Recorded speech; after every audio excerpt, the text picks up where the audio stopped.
नमस्कार मंडळी, तर तुमचं पुन्हा एकदा स्वागत आहे बाईक आईमध्ये. आणि आज आपण काय करणार आहोत तर तुम्ही बघताय आपल्या हातामध्ये घराच्या शेतातला ताजा ताजा वांगा आहे. त्याला 4 काप केले आणि तेलाने फार छान अशी चंपी केली की वांगा एकदम असा चकचकायला पाहिजे. आणि आपल्याकडे जेवढे वांगे आहेत सगळ्यांबरोबर आपण तेच करणार आहेत. नंतर टोमॅटो एक कापून घेणार आहे आणि मग त्याच्यानंतर कांदा राजा एकदम छान छान कापणार आहे. पण आजसुद्धा कांदा राजाने आपल्याला रडवलं आहे. कांदा खूपच तिखट आहे तरी पण कांदा इज महत्त्वाचा म्हणून आपण कापला. मग मी खोबरं काढायचा प्रयत्न केला पण ते नाही निघालं.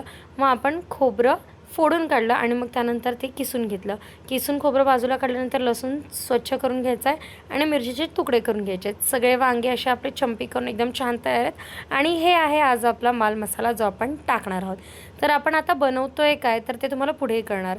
तर जसं आपण चूल पेटवली, चुलीमध्ये हे चंपी केलेले वांगे आपण ठेवणार आणि चांगले त्यांना भाजून घेणार.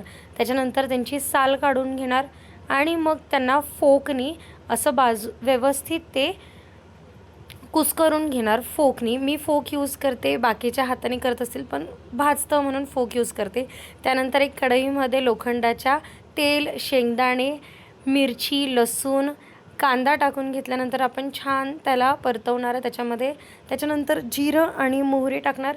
जिरं मोहरी टाकून झाल्यानंतर हळद थोडीशी, त्याच्यानंतर टोमॅटो आणि एकदम छान परतवून भाजून घेतल्यानंतर खोबऱ्याचा किस टाकून झाल्यानंतर आपण जो कुस्करला होता तो वांगा टाकणार आहे. आणि बघा केवढा छान दिसतोय. मीठ टाकायचं राहिलं म्हणून आपण नंतर शेवटी मीठ टाकलं आणि एकदम छान झाली आहे. तर तुम्हाला ही रेसिपी कशी वाटली, तुम्हाला ही रेसिपी आवडली असेल तर नक्की एकदा खाऊन बघा. आणि बाईक आई यूट्यूब चॅनलला लाईक, शेअर आणि सबस्क्राईब करा. इंस्टाग्रामवर असाल तर फॉलो करायला विसरू नका. धन्यवाद.